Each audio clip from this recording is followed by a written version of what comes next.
Halo, jumpa lagi. Kita lanjutkan membaca.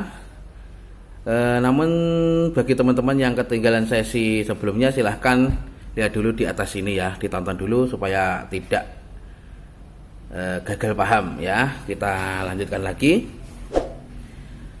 Selama 53 tahun di bawah dua presiden yang otoriter menyebabkan institusi kepresidenan menjadi pusat keunggulan kekuasaan.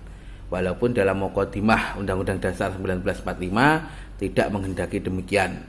Dalam suatu masyarakat yang berbudaya feodal, maka institusi presiden menjadi sangat berkuasa dan sakral. Apakah sistem dan budaya feodal dengan institusi presiden yang sakral masih dapat dipertahankan? Globalisasi dan pengaruh teknologi pada umumnya, dan khususnya teknologi informasi dan teknologi pemberitaan yang terus berkembang, ketergantungan antar masyarakat dan antar negara terus berkembang pula. Dunia menjadi lebih transparan. Saya berkeyakinan bahwa institusi presiden tidak boleh menjadi sakral dan tidak boleh menjadi sangat berkuasa. Bukanlah cita-cita bangsa Indonesia adalah memberikan kekuasaan itu. Bukankah cita-cita bangsa Indonesia adalah memberikan kekuasaan itu pada rakyat? Bukankah arti kedaulatan rakyat dalam Undang Dasar 45 mencerminkan cita-cita tersebut? Institusi presiden dan presiden harus menjadi bagian yang terpadu dari masyarakat. Presiden tidak boleh ditakuti karena kekuasaannya, namun patut dihormati dan disayangi karena kebijakannya. Presiden dipilih untuk memimpin. Dalam kepemimpinannya, dia datang untuk memberi dan tidak untuk mengambil.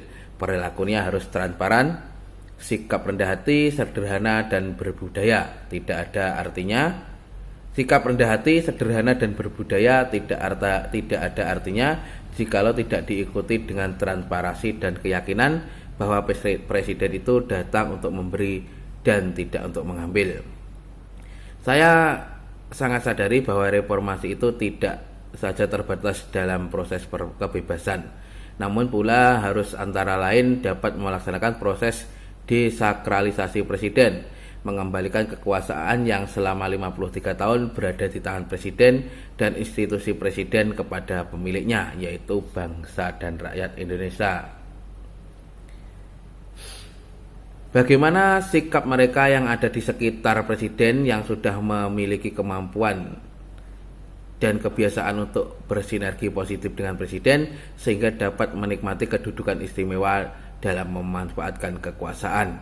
Apakah mereka rela mengorbankan keistimewaan tersebut? Siapakah mereka ini? Jelas mereka dapat dibagi dalam dua kelompok, yaitu kelompok kultural dan kelompok struktural. Bukankah saya ini termasuk dalam kelompok golongan struktural yang telah dianggap sebagai kroni Soeharto? Memang sebagai menteri negara riset dan teknologi selama 20 tahun lamanya, saya bertanggung jawab untuk mengembangkan penerapan ilmu pengetahuan dan teknologi bagi pembangunan bangsa. Saya telah berusaha melaksanakan tugas sebaik-baiknya dan kelak sejarah sendiri yang akan menilai. Adalah wajar jikalau kaum intelektual pada umumnya dan para elit politik khususnya tidak memberi kepercayaan dan memiliki prasangka negatif terhadap kepemimpinan saya. Saya mungkin dianggap sebagai kroni dan kaki tangan Soeharto yang tidak memiliki wawasan dan kemampuan sendiri kecuali kemampuan untuk mengikuti perintah dan petunjuk Pak Harto. Saya telah banyak belajar dari Pak Harto mengenai budaya kepemimpinan Indonesia, khususnya budaya dan falsafah kepemimpinan Jawa. Saya berkeyakinan bahwa sulit memimpin bangsa Indonesia jikalau saya tidak memahami budaya kepemimpinan Jawa. Ini tidak berarti bahwa setiap orang Jawa mengerti dan memahami budaya kepemimpinan Jawa. Saya banyak mengenal orang keturunan bukan Jawa yang sangat mengerti dan berperilaku kepemimpinan budaya Jawa. Sementara di pihak lain, saya mengenal pula keturunan asli Jawa yang sama sekali tidak memahami dan berperilaku kepemimpinan budaya Jawa.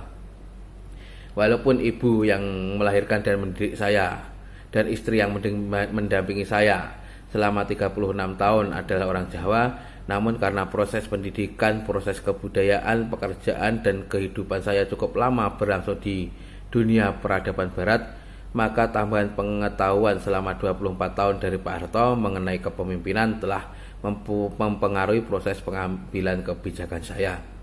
Ayah dan ibu yang melahirkan saya atau orang tua saya membentuk perilaku dan sifat saya. Pak Guru telah memberi keterampilan yang saya miliki. Pak Harto adalah salah satu guru dalam kehidupan saya. Tidak ada bekas orang tua, tidak ada pula bekas guru. Orang tua tetap orang tua, dan demikian pula guru tetap guru sepanjang masa. Maka sebagai anak dan murid yang berbakti, saya akan selalu menjunjung tinggi kehormatan, nama, dan selalu berusaha untuk membanggakan mereka. Namun sangat saya sadari bahwa guru yang paling kuat mempengaruhi proses kebijakan saya adalah otak sehat saya sendiri. Akhirnya, untuk mengatasi kendala dan batasan dalam melaksanakan implementasi segala kebijakan, tolak ukur moral dan etika yang berakar pada pelajaran agama sangat menentukan pula. Kemampuan ini harus saya pelihara, andalkan, dan taati dalam proses penyelesaian masalah-masalah yang begitu kompleks dan bersifat multidimensi. Prasangka dan praduga negatif mengenai saya adalah wajar saja. Rakyat akan menilai dan sejarah akan mencatat. Oleh karena itu, saya harus berhati-hati dalam mengambil kebijakan untuk memenuhi keinginan rakyat yang beraneka ragam.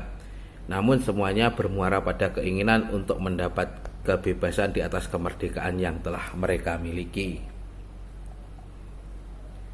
Adalah suatu kenyataan bahwa pada awal kemerdekaan rakyat belum dapat diberi kebebasan karena kualitas pendidikan yang dapat dinikmati sangatlah minimum dan belum merata. Tapi sekarang setelah 53 tahun merdeka dan 85% sumber daya manusia sudah dapat membaca dan berbahasa Indonesia, adalah wajar jikalau tuntutan kebebasan dalam segala bentuknya terus meningkat. Dalam sejarah yang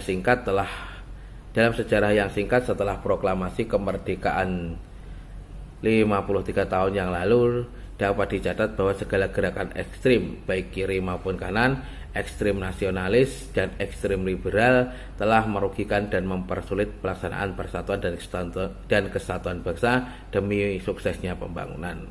Segala usaha gerakan massa ke arah ekstrim harus dicegah. Yang paling baik adalah masyarakat Indonesia sendiri harus mengawasi dan mencegahnya. Pemberian kebebasan pers dan kebebasan menyatakan pendapat adalah salah satu cara yang tepat. Syukur alhamdulillah. Dalam pemantauan saya yang menyangkut pernyataan yang diucapkan maupun tertulis, tidak ada yang mendukung ucapan ekstrem kiri maupun ekstrem kanan. Semuanya tuntutan memfokuskan kepada terlaksananya proses demokratisasi, proses transparansi dan anti korupsi, anti kolusi, anti nepotisme yang merupakan tuntutan yang wajar dan sehat. Bagaimana sikap ABRI khususnya TNI? Dapatkah TNI menerima tuntutan kebebasan sebagai awal berakhirnya kedudukan eksklusivitas TNI dan dalam masyarakat? Mungkinkah pengambilan kekuasaan oleh ABRI? Bagaimana peran Pak Harto dan pengaruh Pak Nasution dalam proses reformasi? Dari 3 jenderal berbintang 5 dalam sejarah, yang masih hidup adalah mereka berdua. Tentunya pengaruh Pak Harto dan Pak Nasution harus diperhitungkan. Untuk menjawab pertanyaan-pertanyaan yang timbul dalam proses pengambilan kebijakan, saya harus segera bertemu dan berkonsultasi dengan Pak Harto yang menurut rencana dijadwalkan dapat berlangsung esok paginya sebelum ke Istana Merdeka. Sudah larut malam sekitar pukul 1 dini hari tanggal 21 Mei 1998, ketika saya masih mengikuti perkembangan gerakan massa melalui internet dan TV di ruang kerja saya, tiba-tiba istri saya Ainun muncul dan mengingatkan agar saya segera tidur. Saya mengikuti saran istri dan segera mengganti baju dengan pakaian tidur. Ketika berbaring di tempat tidur, masih terdengar obrolan beberapa anggota pasukan pengaman yang duduk di bawah jendela kamar tidur saya menghadap pendopo. Walaupun hampir 20 jam saya belum istirahat, namun pertanyaan dan pemikiran mengenai keadaan di tanah air terus berkembang. Hingga saya berdiri perlahan untuk tidak mengganggu istri saya yang sedang tidur. Saya menutup bantal dan guling dengan selimut untuk memberi kesan seakan-akan saya berbaring di bawah selimut tersebut. Saya keluar ke tempat saya semula untuk menyusun catatan mengenai langkah-langkah awal dan dasar ataupun prinsip, sikap dan kebijakan yang harus saya ambil. Kesimpulan yang saya ambil adalah saya harus banyak mendengar dan tidak boleh terbuka menceritakan kepada siapa saja yang saya harus banyak mendengar dan tidak boleh terbuka menceritakan kepada siapa saja apa yang akan saya rencanakan dan lakukan, termasuk kepada istri, anak, adik, keluarga, kawan dekat dan sebagainya. Saya harus tertutup. Ini keputusan yang harus saya ambil dan paling berat dilaksanakan karena bertentangan dengan perilaku, karakter dan sifat saya yang sangat bebas, terbuka dan transparan. Saya memarisi bentuk institusi kepresidenan yang sangat berkuasa dalam lingkungan budaya feodal. Hal ini harus segera saya akhiri tanpa memberi kesan yang dapat disimpulkan sebagai penguasa yang lemah dan takut. Tahanan politik harus segera saya lepaskan dan tidak boleh lagi terjadi bahwa orang yang bertentangan dengan pendapat atau rencana presiden harus dimasukkan ke dalam penjara kecuali mereka telah terbukti melaksanakan tindakan kriminal. Kebebasan bicara, kebebasan mengeluarkan pendapat, kebebasan pers, dan kebebasan unjuk rasa harus segera dilaksanakan. Saya menyadari dan dapat mengerti jikalau yang pernah dirugikan dalam masa Orde Baru menilai negatif, bahkan bersikap anti kepada saya karena kedudukan dan kedekatan saya dengan kekuasaan selama hampir 25 tahun lamanya, serta menganggap saya ikut bertanggung jawab atas terjadinya multikrisis yang kita hadapi. Oleh karena itu, sikap saya dalam menghadapi semua persoalan harus arif dan toleran demi persatuan dan kesatuan 200 juta lebih penduduk Indonesia. DPR dan MPR harus diberi legitimasi yang kuat berdasarkan pemilu yang demokratis dan kesempatan terbuka untuk mendirikan partai politik apa saja diperbolehkan asal tidak melanggar Undang-Undang Dasar 45 dan ketetapan MPR. Untuk itu saya harus berkonsultasi dengan MPR.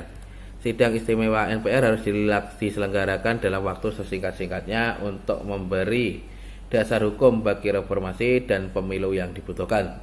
Hanya dengan demikian suatu revolusi dan chaos yang bisa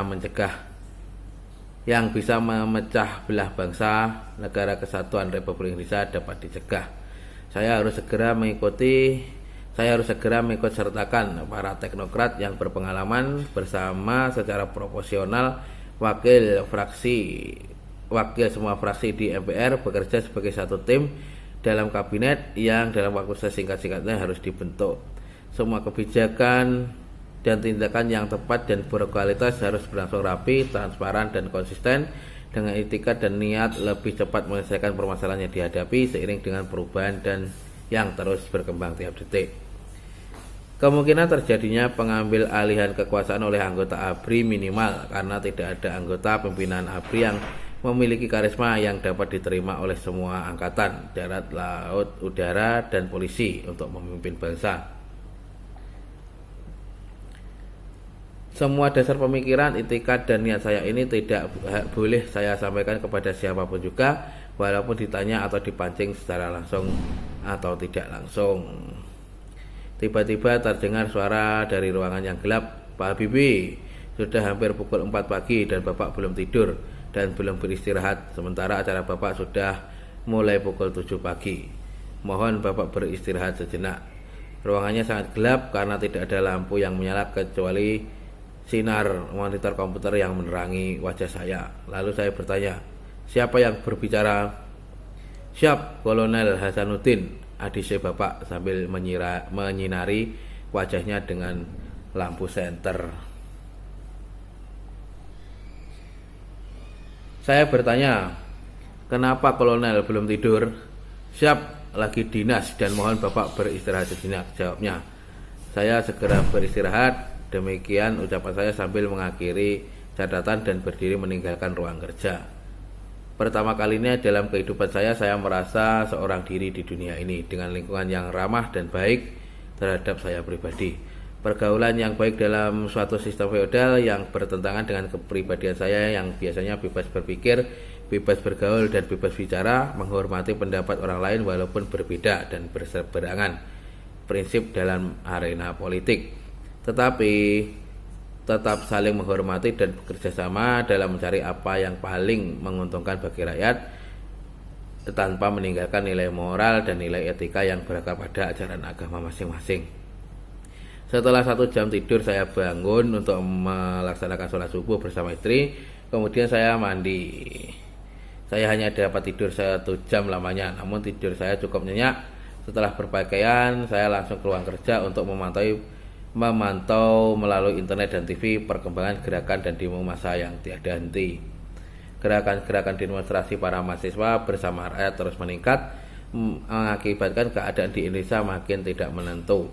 Hal itu mempengaruhi jatuhnya nilai tukar rupiah secara cepat dan larinya modal ke luar negeri. Sekitar pukul 6.45 pagi, ADC Kolonel Udara Iwan Sidi masuk ke ruangan dan melapor bahwa Pangap Jenderal Wiranto sudah siap menunggu di ruang tamu. Saya minta agar dipersilahkan Jenderal Wiranto menuju ke pendopo karena saya menerimanya di sana. Di pendopo pukul 6.50 pagi sampai 7.25 pagi, Jenderal Wiranto melapor keadaan di lapangan yang tidak menentu dan gerakan-gerakan demo yang terus meningkat. Saya membaca dan menafsirkan keadaan demikian sebagai tuntutan rakyat untuk memperoleh kebebasan total. Memang tiap manusia membutuhkan kebebasan di atas kemerdekaan atau merdeka di atas kebebasan. Namun bukanlah kebebasan harus dibarengi dengan tanggung jawab, dan tanggung jawab harus diimbangi oleh kewajiban. Dengan segala respek terhadap mereka yang berdemo untuk membawa aspirasi rakyat, saya tidak benarkan nasib dan masa depan bangsa ini ditentukan oleh gerakan atau demo di jalan.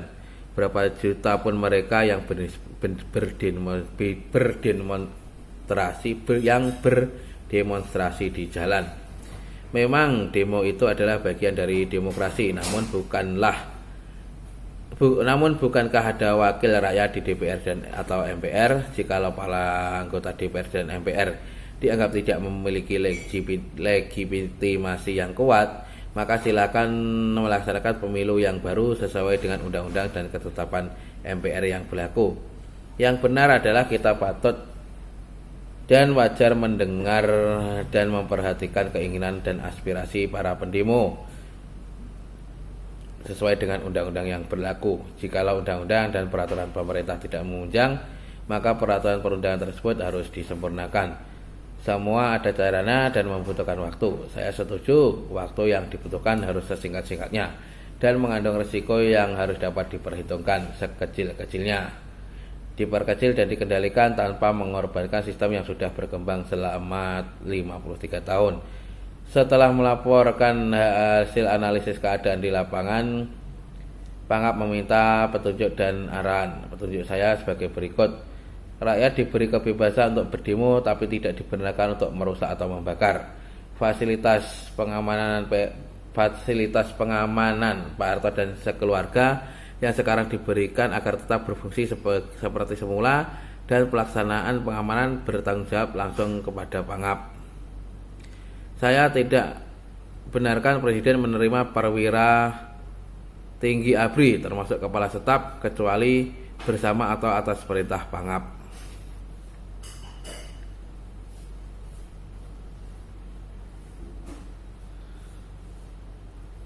Jenderal Wiranto melaporkan bahwa ia telah menerima impres yang ditandatangani oleh Presiden Soeharto untuk bertindak demi keamanan dan stabilitas negara jikalau keadaan berkembang menjadi kaos dan tidak terkendali. Impres ini mungkin semacam super semar surat perintah 11 Maret seperti halnya pada tahun 1966 di mana Jenderal Soeharto diberikan kewenangan oleh Presiden Soekarno untuk mengambil langkah-langkah penyelamatan negara. Ia menanyakan apa yang harus ia perbuat dengan impres ini. Saya teringat sekitar 7 tahun lalu waktu saya bersama anggota Kabinet Pembangunan dan pimpinan lembaga tertinggi negara duduk di lantai Masjid Istiqlal sambil menantikan kedatangan Presiden dan Wakil Presiden untuk bersama melaksanakan sholat Id. Seorang muda berpakaian kemeja batik dengan sopan menyapa saya dan dari belakang dan berbisik agar diperkenalkan kelak membantu saya dalam Ikatan Cendekiawan Muslim Indonesia. It's me. Saya bertanya, siapa Anda dan di mana Anda sekarang? Saya Wiranto, Pak.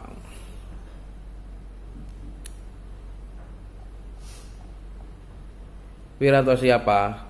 Saya Wiranto, dulu ADC Presiden dan sekarang ditugaskan sebagai Kepala Staf Pangdam Jaya membantu Pak Indra Priyono.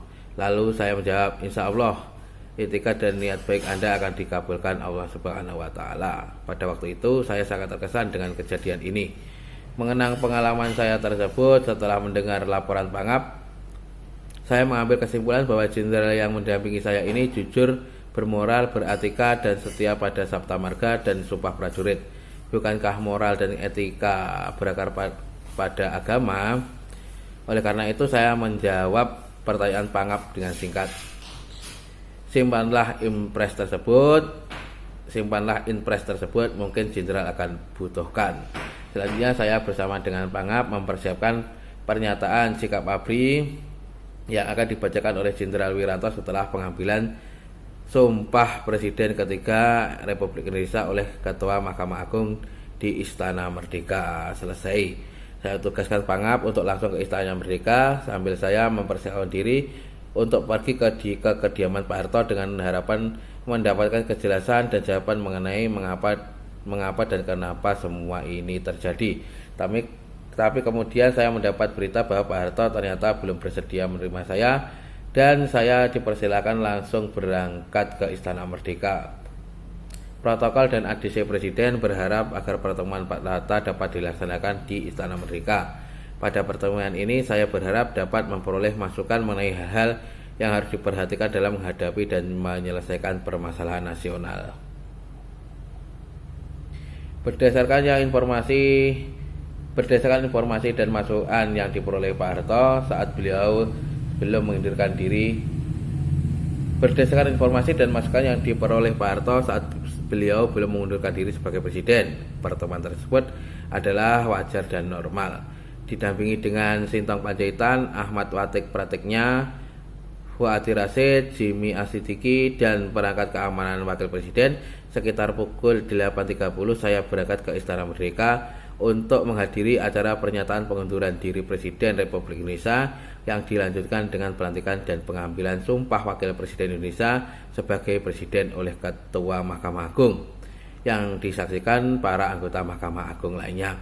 Ketika saya sampai di Istana Merdeka, ternyata belum ada orang yang hadir dan saya dipersilakan duduk di kamar tamu yang berhadapan dengan ruang yang dikenal sebagai ruangan Jepara. Saya duduk sambil membaca laporan-laporan mengenai krisis yang masuk. Beberapa saat kemudian, Ketua Mahkamah Agung Sarwata SH dan anggota Mahkamah Agung yang menyertainya datang. Kepada Ketua Mahkamah Agung saya bertanya, apakah alasan dan cara pengambilan sumpah sah berdasarkan undang-undang dan ketetapan DPR? Ketua Mahkamah Agung menyatakan pengambilan sumpah itu sah karena hari ini adalah hari libur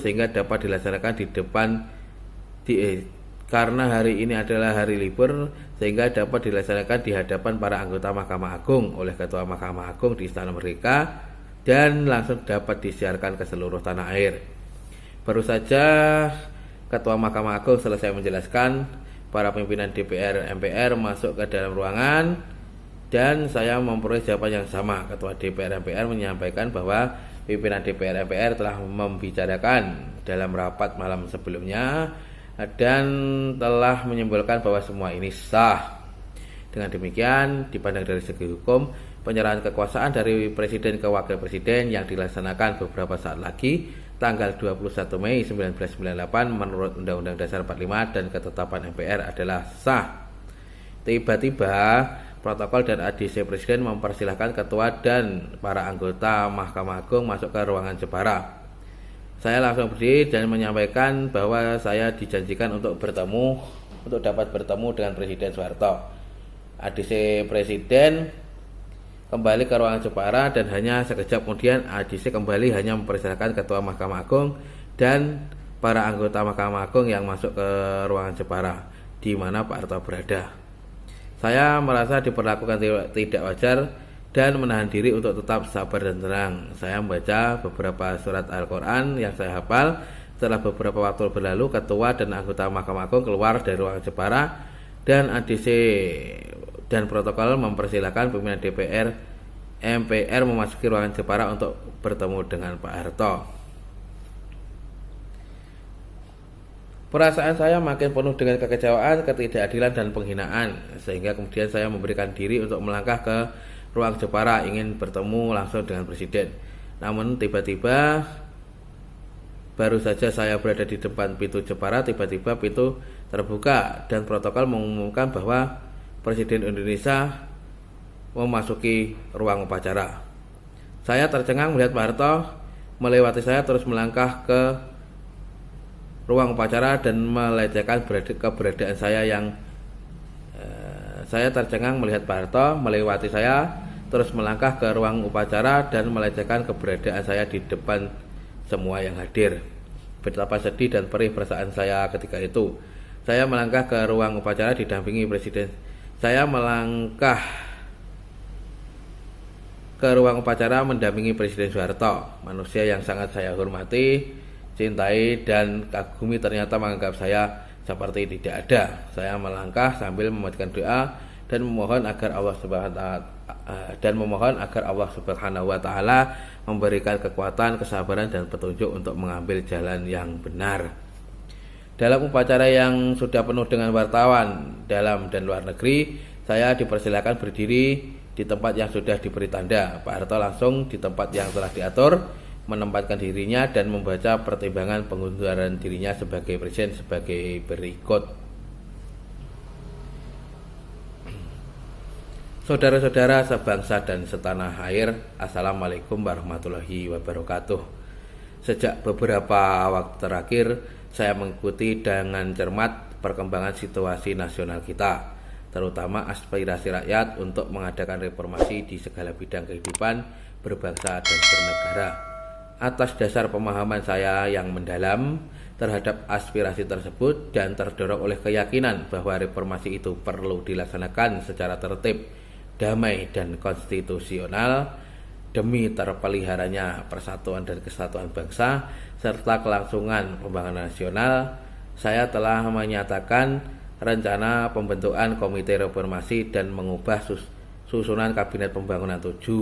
Namun demikian, kenyataan hingga hari ini menunjukkan Komite Reformasi tersebut tidak dapat terwujud karena tidak adanya tanggapan yang memadai terhadap rencana pembentukan komite tersebut.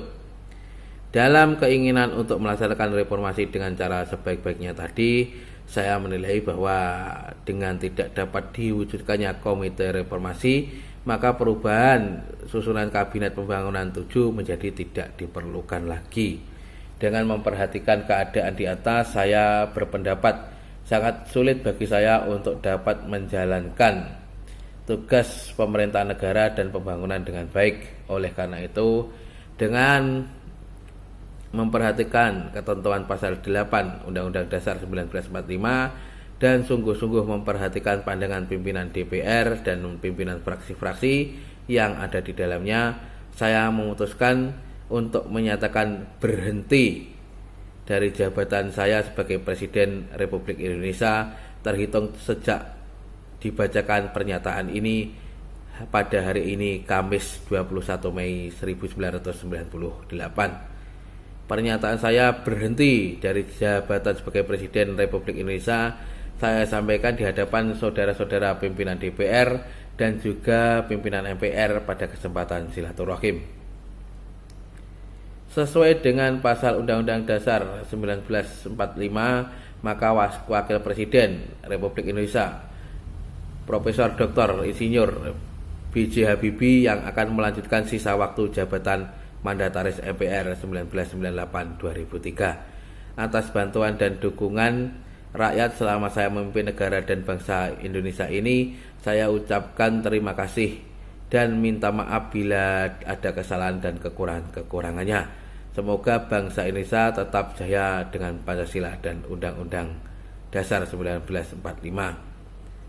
Mulai hari ini pula Kabinet Pembangunan 7 demisioner Dan kepada para menteri saya ucapkan terima kasih, oleh karena keadaan tidak memungkinkan untuk menyelenggarakan pengucapan sumpah di hadapan DPR, maka untuk menghindari kekosongan kepemimpinan dalam menyelenggarakan pemerintahan negara, sekiranya Saudara Wakil Presiden sekarang juga akan melaksanakan pengucapan sumpah jabatan Presiden di hadapan Mahkamah Agung Republik Indonesia. Untuk pertama kalinya saya mendengar alasan Pak Harto mengundurkan diri sebagai presiden. Setelah Pak Harto selesai memberikan keterangan dan penjelasan kepada bangsa Indonesia, protokol menyerahkan kepada saya sebuah map dan saya dimohon untuk membaca selai kertas yang berisi sumpah kewajiban Presiden Republik Indonesia yang sudah dipersiapkan sebelumnya. Bismillahirrahmanirrahim. Berdasarkan pasal 9 Undang-Undang Dasar 1945, sebelum memangku jabatan presiden, saya akan melaksanakan kewajiban konstitusional saya, ialah mengucapkan sumpah sesuai dengan agama yang saya anut sebagai berikut. Demi Allah, saya bersumpah akan memenuhi kewajiban Presiden Republik Indonesia dengan sebaik-baiknya dan seadil-adilnya, memegang teguh Undang-Undang Dasar dan menjalankan segala undang-undang dan peraturannya dengan seluruh-seluruhnya, serta berbakti kepada nusa dan bangsa. Semuanya berlangsung dengan cepat dan lancar. Pak Harto memberi salam kepada semua yang hadir termasuk saya. Semuanya berjalan cepat dan lancar. Pak Harto memberi salam kepada semua yang hadir termasuk saya tanpa senyum maupun sepatah kata yang meninggalkan ruang upacara. Menerima warisan institusi kepresidenan sebagai pusat keunggulan kekuasaan dan pusat perhatian masyarakat dalam suatu sistem yang feodal dengan segala permasalahannya adalah tantangan yang menyebabkan saya menjadi manusia paling kesepian dan paling sendirian di dalam suatu lingkungan yang serba sibuk menghadapi multi kompleks permasalahan.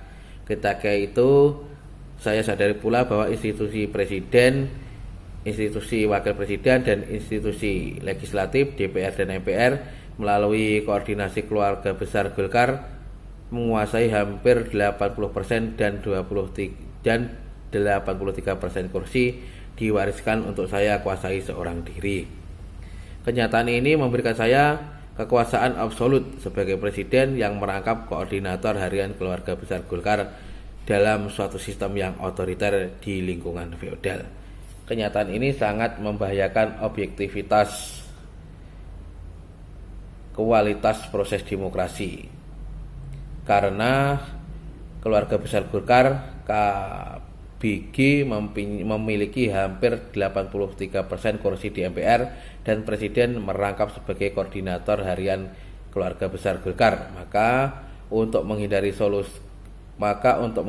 kolusi antara pemerintah dan DPR MPR, presiden tidak dibenarkan merangkap sebagai koordinator harian keluarga besar Golkar.